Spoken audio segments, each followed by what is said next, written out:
Hello friends, चलिए शुरू करते हैं JCRT MR क्लासेस में।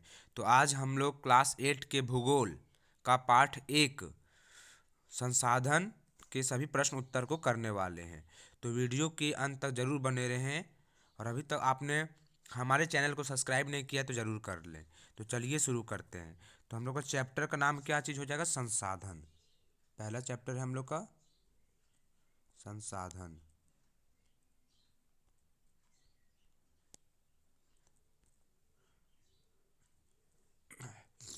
अब पहला इसका देखिए, पहला क्वेश्चन क्या है। तो पहला क्वेश्चन है, रिक्त स्थानों की पूर्ति कीजिए। तो खाली स्थान को भरना है। तो पहला क्वेश्चन देखिए यहाँ पर क्या है, पवन ऊर्जा खाली स्थान संसाधन का उदाहरण है। तो इसका आंसर हो जाएगा नवीकरण। नवीकरण का मतलब समझ सकते हैं नया, जैसे कि पवन ऊर्जा नया है लेकिन कोयला नया नहीं है, कोयला बहुत पुराने से चल रहा है तो वो अनवीकरण हो जाएगा। तो नवी का मतलब क्या होता है? नया। तो नवीकरण संसाधन हो गया नया चीज़, जैसे पवन ऊर्जा, सौर ऊर्जा, जल ऊर्जा। अब दूसरा क्वेश्चन चलिए देखते हैं। दक्कन का लावा पठार खाली स्थान मिट्टी पाई जाती है। तो खाली स्थान की जगह में काली होगा, वहाँ पे कौन सा मिट्टी पाया जाता है दक्कन लावा पठार में? तो काली मिट्टी पाई जाती है। तीसरा प्रश्न देखते हैं, उत्पत्ति के आधार पर संसाधन खाली स्थान और खाली स्थान दो प्रकार के होते हैं। तो इसका आंसर हो जाएगा जैव संसाधन। यहाँ लिखा है अजैव संसाधन और इधर लिखा हुआ है जैव संसाधन। तो अजैव संसाधन और जैव संसाधन हो जाएगा।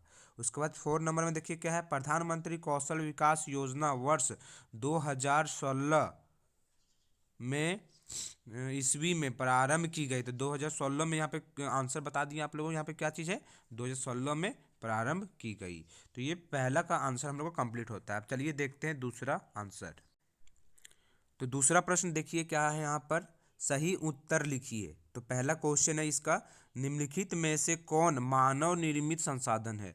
तो मानव निर्मित मतलब मनुष्य के द्वारा बनाया गया है। तो पहला यहाँ पर ऑप्शन है कैंसर का कैंसर उपचार की औषधि। दूसरा हो जाएगा झरने का जल। तीसरा हो जाएगा उष्णकटिबंधीय वन। तो इसका हम लोग देखिए आंसर क्या हो जाएगा, इसका आंसर हो जाएगा क नंबर, कैंसर उपचार की औषधि। हम लोग झरने का जल नहीं बना सकते हैं, वन नहीं बना सकते हैं, तो इसका आंसर हो जाएगा। अब देखिए यहाँ पर दूसरा प्रश्न हम लोग का है, जैव संसाधन होते हैं। तो इसका क नंबर में है जीव जंतुओं से व्युत्पन्न, मतलब जीव जंतुओं से बना हो। दूसरा मनुष्यों द्वारा निर्मित। और तीसरा यहाँ पर देखिए इसका ऑप्शन तीसरा इधर है ग नंबर, तो निर्जीव वस्तुओं से व्युत्पन्न, मतलब निर्जीव वस्तुओं से बना हो। तो इसका आंसर हो जाएगा क नंबर, हो जाएगा जीव जंतुओं से व्युत्पन्न। तीसरा प्रश्न देखते हैं क्या चीज़ हम लोग का है। तो केरल के तटीय रेत में पाया जाने वाला संसाधन है। तो इसका पहला ऑप्शन हो जाएगा थोरियम। दूसरा ऑप्शन है यहाँ पर लोहा। तीसरा ऑप्शन यूरेनियम। और घ नंबर में क्या हो जाएगा, यहाँ पर घ ऑप्शन नहीं दिया हुआ था तो यहाँ पर आपका मोनाजाइट है। तो इसका आंसर जो है मोनाजाइट हो जाएगा। ये आप लोगों को बुक में ऑप्शन नहीं दिया गया, लेकिन चलिए हम आप लोगों को बुक का पेज में दिखाते हैं। पेज नंबर 3 को देखिए, वहाँ पर इसका आंसर लिखा हुआ है। तो यहाँ पे book number, page number book का 3 में देखना है आप लोगों को। तो इसमें यहाँ पर लिखा हुआ, इसमें होगा संभाव्य संसाधन में मिलेगा।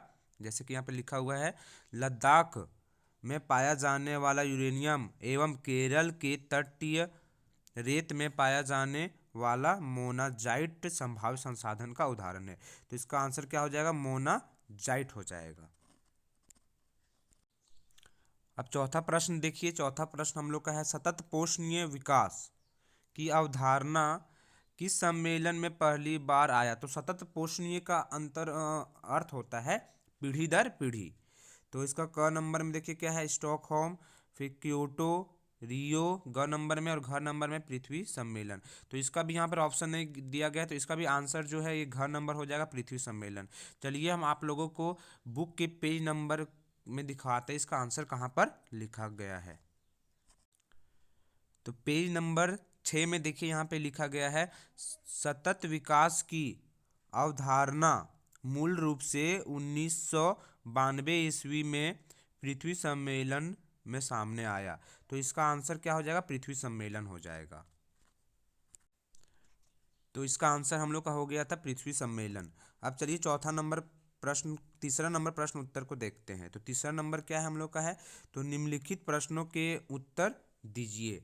तो चलिए इसका आंसर देखते हैं। तो यहाँ पर देखिए ये तीसरा का पहला क्वेश्चन क्या है।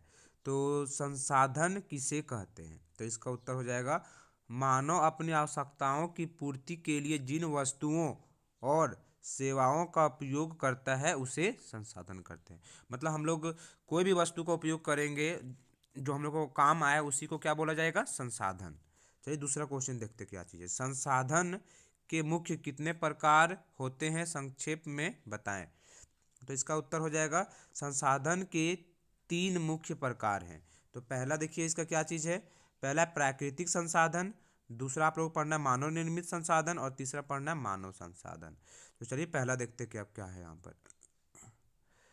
तो यहाँ पे देखिए फर्स्ट नंबर में है प्राकृतिक संसाधन। तो प्रकृति प्रदत्त सभी वस्तुएं मानव जिनका उपयोग करता है प्राकृतिक संसाधन कहलाता है। जैसे क्या हो गया, हम लोग उपयोग करते हैं मिट्टी मृदा का उपयोग करते हैं, वन का उपयोग करते हैं, जल का उपयोग करते हैं और बहुत सारे वस्तुओं का उपयोग करते हैं। अब दूसरा देखिए क्या चीज़ है, मानव निर्मित संसाधन। तो इसका आंसर यहाँ पे देखिए लिखना है आप लोगों को, प्राकृतिक वस्तुओं के स्वरूप को बदल कर अन्य वस्तुओं के उत्पादन में जिनका उपयोग किया जाता है उसे मानव निर्मित संसाधन कहते हैं। जैसे हम लोग मशीन बनाते हैं, औद्योगिक आदि बहुत सारा वस्तुएं हो जाएगा जो मानव द्वारा बनाया गया हो। चलिए तीसरा देखते हैं। तो तीसरा मानव संसाधन। तो हम लोग मनुष्य भी खुद अपने आप में संसाधन है। कैसे, चलिए इसका आंसर देखते हैं। तो इसका आंसर देखिए यहाँ पर, मानव अपनी आवश्यकताओं की पूर्ति के लिए प्राकृतिक संसाधनों का उपयोगी बनाता है। इसके लिए मानव की शारीरिक और मानसिक क्षमता की जरूरत होती है। अर्थात मानव के श्रम, जैसे हम लोग किसी में श्रम करते हैं कहीं पर जाके, दूसरे यहाँ पर आगे देखिए क्या चीज़ है, बुद्धि का उपयोग करता है। अतः मानव एक महत्वपूर्ण संसाधन है। तो हम लोग भी एक संसाधन के रूप में हैं। तो अगला देखते हैं क्वेश्चन क्या है हम लोग का है। चलिए अब तीसरा प्रश्न को देखते हैं। तो तीसरा प्रश्न क्या है, तो संसाधन संरक्षण महत्वपूर्ण क्यों है। तो इसका उत्तर हो जाएगा अधिकांश संसाधन मानवीकरणीय क्षयशील। तो यहाँ पे क्षयशील आया, क्षयशील का अर्थ हो जाएगा जो नष्ट हो जाए, मतलब वो जो खत्म हो जाए, नष्ट हो जाए जल के। क्षयशील अगर लिखना है तो लिख लीजिए, इसका अर्थ जो नष्ट हो जाए, जो नष्ट हो जाए। तो क्षयशील का अर्थ क्या हो गया, जो नष्ट हो जाए। चलिए आगे देखते हैं। तो क्षयशील सीमित है, निरंतर और अत्यधिक विदोहन के कारण वे निकट भविष्य में ही समाप्त हो जाएंगे। बढ़ती मांग को पूरा करना असंभव हो जाएगा, अतः इसका संरक्षण आवश्यक और अत्यंत महत्वपूर्ण है। अब चौथा प्रश्न को देखते हैं। तो सतत पोषणीय विकास क्या है। तो सतत पोषणीय विकास का मतलब पीढ़ी दर पीढ़ी विकास करना। इसके सिद्धांत को लिखिए। तो चलिए इसका आंसर देखते क्या है। तो इसका उत्तर यहाँ पे देखिए, तो वर्तमान की आवश्यकताओं को पूरा करते हुए भविष्य या भावी पीढ़ियों की आवश्यकताओं को ध्यान में रखकर पर्यावरण को नुकसान पहुंचाए बिना वर्तमान की आवश्यकताओं को पूरा करने के लिए संसाधनों का विदोहन और संरक्षण सतत पोषणीय विकास कहलाता है। तो इसका सिद्धांत क्या है, तो इसके कुछ सिद्धांत निम्न है। तो पहला हो जाएगा जीवन के सभी रूपों का आदर और देखभाल करना। दूसरा देखिए मानव जीवन की गुणवत्ता को बढ़ाना। तीसरा हो जाएगा पृथ्वी की जैव विविधता का संरक्षण करना। चौथा समुदायों को अपने पर्यावरण की देखभाल करने लायक बनाना और जागरूक करना। अब हम लोग चौथा प्रश्न को देखते हैं। तो इस प्रश्न को शुरू करने से पहले आप लोगों ने वीडियो को लाइक नहीं किया है तो ज़रूर कर लें और चैनल को सब्सक्राइब ज़रूर करें। सब्सक्राइब कर लें क्योंकि आप लोगों को इस वीडियो में 1 से लेकर 7 तक के सभी प्रश्न उत्तर पहला अध्याय का देखने को मिलेगा, इसलिए वीडियो को लाइक करें और चैनल को सब्सक्राइब जरूर करें। तो चौथा प्रश्न देखिए क्या है, तो लघु लघु उत्तरीय प्रश्न। तो इसका है मानव एक संसाधन है, कैसे इसको समझाना है। तो चलिए इसका उत्तर देखते हैं। तो इसका उत्तर देखिए, प्राकृत संसाधनों का विदोहन और उपयोग भौतिक श्रम और तकनीकी कौशल पर ही निर्भर करता है। इस प्रकार मानव अपनी आवश्यकताओं की पूर्ति के लिए मानव उसके शारीरिक व मानसिक बल का ही उपयोग करता है। इस प्रकार स्पष्ट है कि मानव एक महत्वपूर्ण संसाधन है। तो ये 4 का पहला का आंसर हुआ। अब चलिए दूसरा का आंसर देखते हैं। तो 4 का दूसरा प्रश्न देखिए क्या है, तो संभाव्य और वास्तविक संसाधन में अंतर स्पष्ट करें। तो इसका आंसर चलिए देखते हैं। तो इसका उत्तर देखिए, तो संभाव्य और वास्तविक संसाधन में निम्न अंतर है। तो संभाव्य संसाधन देखिए इसका पहला ए नंबर में, इसकी संपूर्ण मात्रा ज्ञात नहीं करती है, मतलब संपूर्ण मात्रा ज्ञात नहीं रहता है इसका। दूसरा ऑप्शन हो जाएगा इसका दूसरा आंसर देखिए ऑप्शन में, तो इसका उपयोग भविष्य में किया जाएगा, जैसे लद्दाख का यूरेनियम, सौर ऊर्जा आदि। अब दूसरा हम लोग यहाँ पे देखते हैं संभाव्य के बाद वास्तविक संसाधन। तो इसका ए नंबर में है, इसकी संपूर्ण मात्रा ज्ञात रहती है, मतलब ये कितना पृथ्वी में है ये हम लोग को ज्ञात रहती है। इसका उपयोग वर्तमान में किया जा रहा है, जैसे खनिज, वन आदि। तो अब तीसरा देखते हैं, 4 का तीसरा प्रश्न का उत्तर। तो तीसरा देखिए, तीसरा हम लोग का है स्थानीय संसाधन क्या है, झारखंड के संदर्भ में स्पष्ट करें। तो इसका उत्तर हो जाएगा वैसे संसाधन जो निश्चित स्थानों पर ही पाए जाते हैं स्थानीय संसाधन कहलाते हैं, जैसे लौह अयस्क, तांबा। अब यहाँ पे देखिए झारखंड में पूरे भारत का लगभग 40% खनिज पाया जाता है। तो कहीं कहीं आप लोगों को 40 मिलेगा, कहीं कहीं आप लोगों को 33% मिलेगा, तो दोनों ही एक तरह से सही है। तो आगे देखिए क्या है, और कुछ मामलों में तो भारत में ही नहीं पूरे विश्व में प्रथम स्थान रखता है। कोई कोई क्षेत्र में 33%, तो कोई क्षेत्र में 40%, तो कोई पूरे पूरे भारत में प्रथम स्थान में है। तो झारखंड में कोयला, लोह अयस्क, बॉक्साइट, चूना पत्थर, अभ्रक, काइनाइट, चीनी मिट्टी, लोहा पूरा, पायराइट, मैग्नीज, क्रोमियम, टंगस्टन, तांबा, सीसा, uranium, thorium, barium, lithium, feldspar, मिट्टी, स्टोन, संगमरमर आदि अनेक खनिज पाए जाते हैं। अब इसका चौथा प्रश्न को चलिए देखते हैं। तो यहाँ पे देखिए चौथा प्रश्न हम लोग का है नवीकरणीय और अनवीकरणीय संसाधन का विश्लेषण उदाहरण सहित करें। तो इसका उत्तर चलिए देखते हैं। तो इसका उत्तर देखिए, नवीकरण और अनवीकरण संसाधन में निम्नलिखित अंतर है। तो पहला हम लोग का है नवीकरणीय संसाधन। तो नवीकरण का मतलब नया संसाधन, जैसे कि हम लोग सौर ऊर्जा हो गया। तो चलिए इसका उत्तर देखते हैं, वैसे संसाधन जो एक निश्चित व अल्प समय में प्रकृति द्वारा पुनः निर्मित होते हैं नवीकरणीय संसाधन कहलाते हैं। ये पुनः चक्रीय विधि से बनते रहते हैं, अतः नष्ट या समाप्त नहीं होते हैं।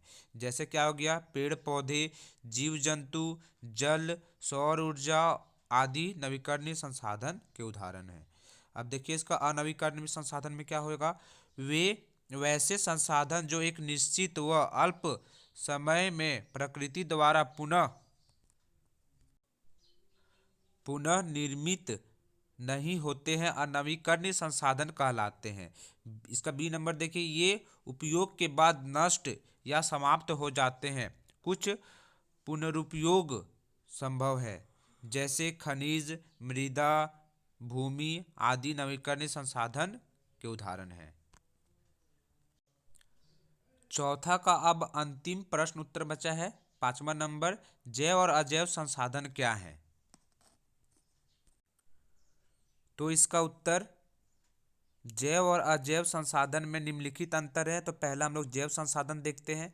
तो इसका पहला ए नंबर हो जाएगा जैव घटक से प्राप्त करने वाली वस्तुओं को जैव संसाधन कहते हैं। इसका दूसरा नंबर बी नंबर में देखिए, यह नवीकरणीय संसाधन है, जैसे पेड़ पौधा, पशु पक्षी आदि इसके उदाहरण है। तीसरा देखते हैं, यहाँ पर दूसरा यहाँ पे देखिए, यहाँ पर अजैव संसाधन है, तो इसका ए नंबर में हो जाएगा निर्जीव घटक से प्राप्त होने वाली वस्तुओं को अजैव संसाधन कहते हैं। बी नंबर देखिए, यह अनवीकरणीय संसाधन है, जैसे खनिज पदार्थ, सूर्य प्रकाश, मृदा आदि इसके उदाहरण हैं। तो ये हम लोग का चौथा प्रश्न जो है कंप्लीट होता है। अब हम लोग पांचवा प्रश्न उत्तर को देखेंगे। अब पांचवा का देखिए यहाँ पर, तो अंतर बताइए। तो पहला है नवीकरण और अनवीकरणीय संसाधन में अंतर स्पष्ट करें। तो इसका उत्तर देखिए क्या है, पहले एक तरफ नवीकरणीय संसाधन है और दूसरा तरफ अनवीकरणीय संसाधन करके आप लोगों को लिखना है। तो इसका ए नंबर में हो गया, एक निश्चित समय में अपने आप बनने वाला संसाधन नवीकरणीय संसाधन कहलाता है। और दूसरा यहाँ पे देखिए, इस इधर का ए नंबर में, वे संसाधन जो एक निश्चित समय में स्वतः नहीं बन पाते अनवीकरणीय संसाधन कहलाते हैं। बी नंबर में इसका उदाहरण हो जाएगा पेड़ पौधे, जीव जंतु, जल, सौर ऊर्जा, ज्वारीय ऊर्जा नवीकरणीय संसाधन है। इसका देखिए खनिज पदार्थ, भूमि अथवा मृदा अनवीकरणीय संसाधन है। सी नंबर में इसको समाप्त होने के कुछ समय के बाद फिर प्राप्त किया जा सकता है या किया जाता है। और इसका सी नंबर में देखिए, एक बार उपयोग के बाद ये सदा के लिए समाप्त हो जाते हैं। तो अगला देखिए, दूसरा नंबर हम लोग का है सर्वव्यापक और स्थानीय संसाधन में भेद करें। तो इसका देखिए क नंबर में हम लोग का है सर्वव्यापक। तो सर्वव्यापक संसाधन हर जगह पाए जाते हैं, जैसे जल, हवा, सूर्य की रोशनी, जबकि स्थानीय संसाधन किसी एक विशिष्ट स्थान में पाए जाते हैं। बी नंबर में देखिए, सर्वव्यापक संसाधन प्रत्येक क्षेत्र के विकास में योगदान देते हैं, जबकि स्थानीय संसाधनों के कारण केवल उस स्थान विशेष का विकास होता है जहां वे पाए जाते हैं। अब छठा नंबर देखिए क्या है हम लोग का, तो कारण बताएं। तो पहला प्रश्न है, प्रौद्योगिक एक मानव निर्मित संसाधन है। तो इसका उत्तर हो जाएगा, किसी कौशल करने करने अथवा वस्तु बनाने में नवीनतम ज्ञान का अनुप्रयोग प्रौद्योगिकी है। जल विद्युत बनाने की औद्योगिकी के तेजी से बहते जल में ऊर्जा उत्पन्न करने उसे एक महत्वपूर्ण संसाधन बना दिया गया है और यह सभी कार्य मानव द्वारा किया गया है। दूसरा प्रश्न देखिए, मनुष्य एक विशिष्ट प्रकार का संसाधन है, कैसे? तो इसका उत्तर, मनुष्य अपने कौशल, ज्ञान और प्रौद्योगिकी से प्रकृति का सबसे अच्छा उपयोग करता है और संसाधन निर्मित करता है, अतः मनुष्य एक विशिष्ट प्रकार का संसाधन है। सातवां क्वेश्चन देखिए यहाँ पे क्या है, तो दीर्घ उत्तरी प्रश्न। तो इसका उत्तर तो हल्का सा लंबा होने ही वाला है। तो देखिए इसका क्या है क्वेश्चन, झारखंड में पाए जाने वाले नवीकरणीय एवं अनवीकरणीय संसाधन पर संक्षिप्त निबंध तैयार करें। तो चलिए इसका उत्तर देखते हैं। इसका उत्तर देखिए क्या है, तो नवीकरणीय संसाधन। तो झारखंड में पाए जाने वाले नवीकरणीय संसाधन में जल ऊर्जा का अधिक प्रयोग किया जाता है। तो जल ऊर्जा, झारखंड में जल ऊर्जा के प्रयोग से बिजली उत्पन्न किया जाता है। यह ऊर्जा का नवीकरणीय संसाधन है। हमारे राज्य में जल ऊर्जा से जल विद्युत प्राप्त किया जाता है। तो इसका पहला यहाँ पर देखिए, झारखंड की जल विद्युत परियोजना। तो इसमें सबसे ज़्यादा आप लोगों को तिलैया और मैथन डैम ज़्यादा फेमस है। तो इसका चलिए देखते हैं हम लोग तिलैया में क्या चीज़ है यहाँ पर। तो तिलैया जल विद्युत केंद्र, झारखंड में सर्वप्रथम जल विद्युत केंद्र तिलैया की स्थापना 1953 बराकर नदी के किनारे किया गया। इसकी उत्पादन क्षमता 60,000 किलोवाट है। तो यहाँ पे देखिए दूसरा है मैथन जल विद्युत केंद्र। इसकी स्थापना अक्टूबर 1957 में दामोदर नदी, यहाँ पे नदी की सहायक नदी बराकर नदी पर धनबाद जिले में स्थापित है। इसकी उत्पादन क्षमता भी 60,000 किलोवाट है। अब दूसरे यहाँ पे देखिए अनवीकरणीय संसाधन। तो भारत में खनिज के क्षेत्र में झारखंड का श्रेष्ठ स्थान है। खनिज संसाधनों की बहुलता के कारण ही झारखंड को भारत का रूप प्रदेश भी कहा जाता है। झारखंड में सबसे अधिक कोयला, अभ्रक, लोहा, तांबा, चीनी मिट्टी, कायानाइट, ग्रेफाइट, बॉक्साइट तथा चूना पत्थर आदि इस राज्य में स्थित है। लेकिन झारखंड में सबसे अधिक कोयला कोयला पाया जाता है। तो कोयला देखते हैं। देश के कोयले के उत्पादन का लगभग 33% भाग झारखंड से निकलता है। इससे बिजली उत्पन्न किया जाता है और यह अनवीकरणीय संसाधन है। तो हम लोग का आज का वीडियो कंप्लीट होता है। मैंने आप लोगों को 1 से लेकर 7 तक सभी प्रश्न उत्तर करवाया भूगोल में। अगर वीडियो अच्छा लगा हो तो लाइक करें। चैनल पर पहली बार आए हैं तो चैनल को सब्सक्राइब जरूर कर लें। जय हिंद, थैंक यू।